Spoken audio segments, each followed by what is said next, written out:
Welcome back then folks to of course another part of the DeAgostini build, this time part 43. Now for this one we of course have our parts here, and from taking a brief look I can see that we're going to need this from of course last time, this fully built up metal piece. So I'll set that to one side. Of course we've got the screwdriver as usual. So if we flip over to the back, and of course the fan is on in the background again, so you'll have to ignore that. But yeah, we've got this stuff here, which is our pieces.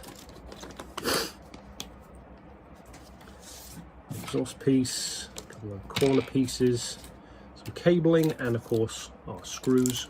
Okie dokie. So retrieve the chassis assembly. We've got that one. Bit dusty from last month. Step 2, position the radiator pipes, which is this piece, onto the 3 pins in the recessed area in the chassis panel, which I believe is here.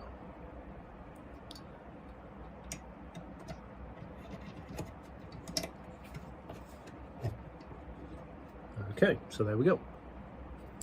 Step 3, secure the pipes with an FD04 screw. So it looks to me like they're going in from the top with the screw, and it's going into this second hole. Okay, so with that secured, step 4, press the right brake fluid bracket pipe, or bracket and pipe, onto the posts indicated. So that one onto there, like so. And then if we flip over our page, secure it with a screw. Okay. There's a little bit of movement there, but it seems to me, even after tightening it, that doesn't necessarily get fully locked down. I could be wrong, so if you want to keep going, of course, give it a try. Now, repeat the operation to fit the opposite. And that is that, with both of those attached. And there's a better look. And after securing the second one, it appears that you can get it tighter, so I went back and secured the first one a bit more. Kind of answering my own question there. So then number 7, once the bracket is in place, yep, we already know that. Step number 8, lastly, insert the combined end of the radiator lines, which would be this end, into the radiator pipes as shown. There we are. So it's quite a delicate one to get in there, quite easy to mash the rubber down. So I'd recommend being careful with that one, but that is now stage complete. And I suspect we're going to be coming back to this fairly soon anyway, but that is it for part 43. Now, of course, on to 44. So then, on to part number 44. If we turn to the back, we have this new section here.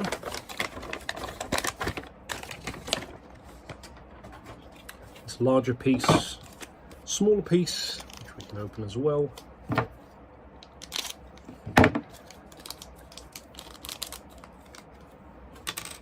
And of course some screws. Okay, so step 1, turn the front subframe upside down, which appears to be that way, and insert the spare wheel mount, which is this, into the hole indicated. So that would appear to be, if that's facing that direction, that would appear to be that way, and that looks to line up on there as well. It does indeed. So protruding through there and sitting like that, almost like a tow hitch on the back of a car. Step 2, press the spare wheel mount. Yep, we've done that. Secure it with an FP01. And at the risk of not breaking it, I haven't over tightened that one. We can always come back and tighten it up if we need to, but that one is in there. And if we flip over, that is apparently stage complete. So pretty simple for that one. That is number 44 complete, and now of course on to 45. So now then on to 45. If we open up the back, we have the beginnings of suspension. I've got some parts here, and these have a little bit more weight to it, so I think 1 or 2 of these might be metal pieces, so we can do those out. We've got our screws, of course, and 3 individual pieces. Yeah, these are the metal pieces. got a nice amount of weight to those. So then, step 1, position the right lower wishbone. So if we grab that piece and then grab 45B, which is this one, the larger of the two, into its place on the longer side of the right front suspension arm bracket. So that way, and then placing this like so. So that it looks like that. You've got this piece facing down and the L shape pointing down as well. Engage the right lower wishbone with the right suspension bracket. Yep, I mean, you could kind of they could have made that into one step, to be honest, but yep. And then grab the other piece and put it into the other side, with the orientation being that way. Okay, so if we set that to one side, that should stay together. Then if we flip over, position the right, yep, we already know this. Step 5, retrieve the subframe from last time. Position the just completed suspension arm here in place on the right side of the subframe. So if we've got it this direction, then we want it going in here. The 3 pins should fit into the corresponding holes. So if we go that direction, then that is going on to these 3 pins here. Now if we jump to the next one to see how we're going to secure that, place it onto the subframe. So ideally this needs to be on its side, really. And then the issue with this one's going to be the fun of getting it all to stay together, no doubt. That way, so you want the more indented side of the holes going against the frame. I need to try and keep that on there. May as well lift the subframe and let that do the work instead. Work smarter, not harder. So now that one's on there. If I hold it on, you can see. Put that on there. Fit properly to the subframe and secure with 3 screws. So our screws, it would appear, are going in from the outside angle. So if we carefully put that on one side, I'll rest that on our knife so that that stays there.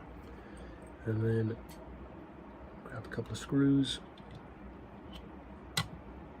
Okay, and with that fitted on there like so, that is stage complete.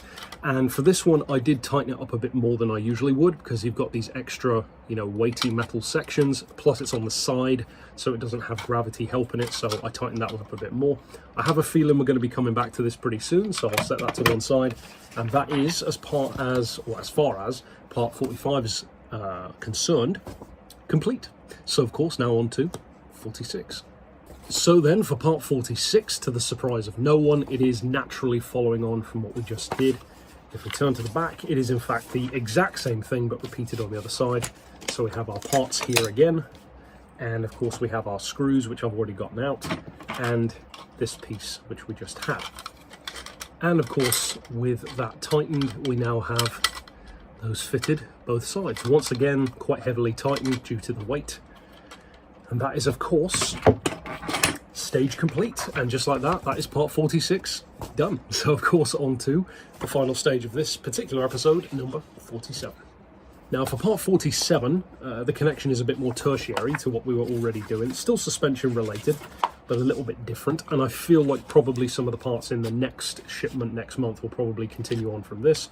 We have, of course, some suspension components, some springs, etc., and dampers and rods.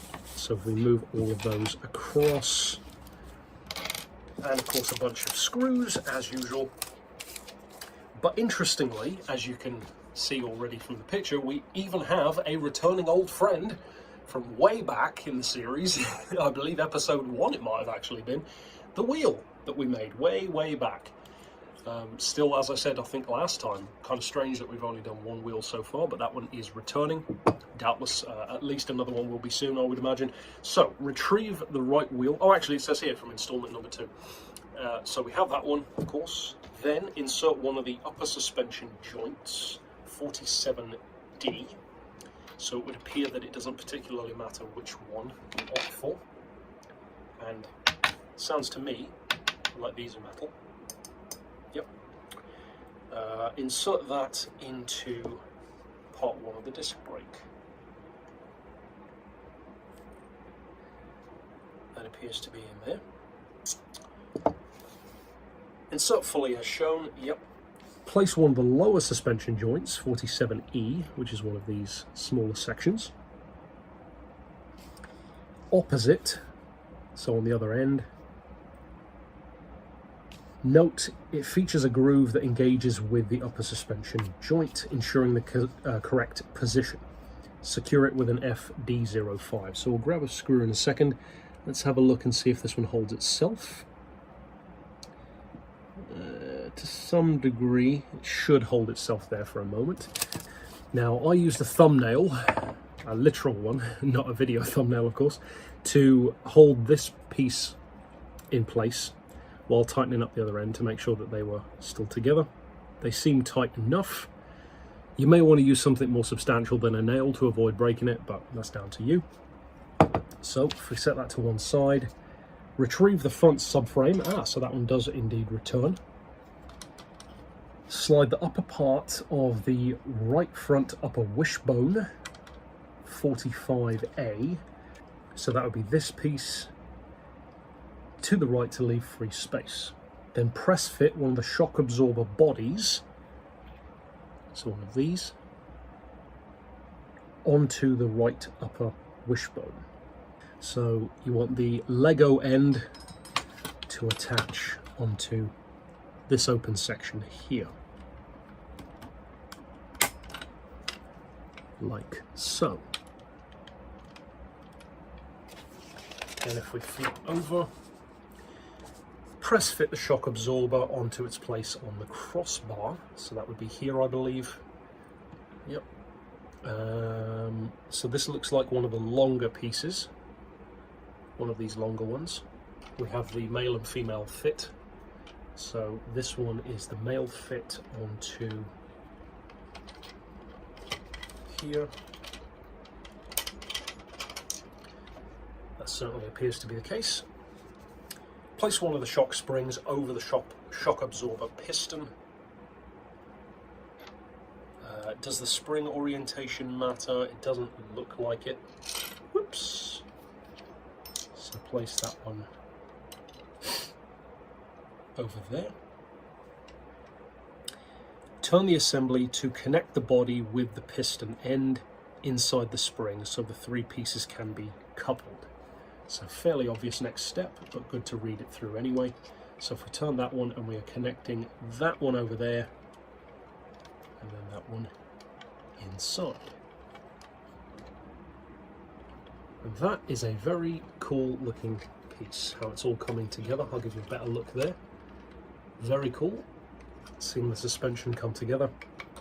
So those are coupled. Position the right front wheel in front of the suspension, okay, into its housing between these two joints. So if we are placing this that way, then we want our wheel to be in this direction, making our housings here. Now the trick's going to be keeping everything together. Well, that is loosely together for the moment. Secure the upper wishbone. Oh, of course, it's the screws that I haven't opened. So now we do the Mission Impossible task of opening the screws.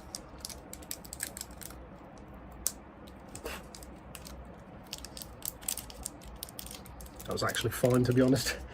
And then, yeah, secure the right arm with an FD06 screw. Secure the lower, and then that is apparently stage complete. So it's a heck of a lot of weight to be on these two little pins, or two little screws. And I don't know, I feel like that could have been done maybe a bit better in terms of the amount of stress that's got to be on these parts, but if that's the way it's done, I guess that must be the best way. The screws, they're very small. I guess they must be up to the job, but that appears to be the correct orientation. take a closer look there.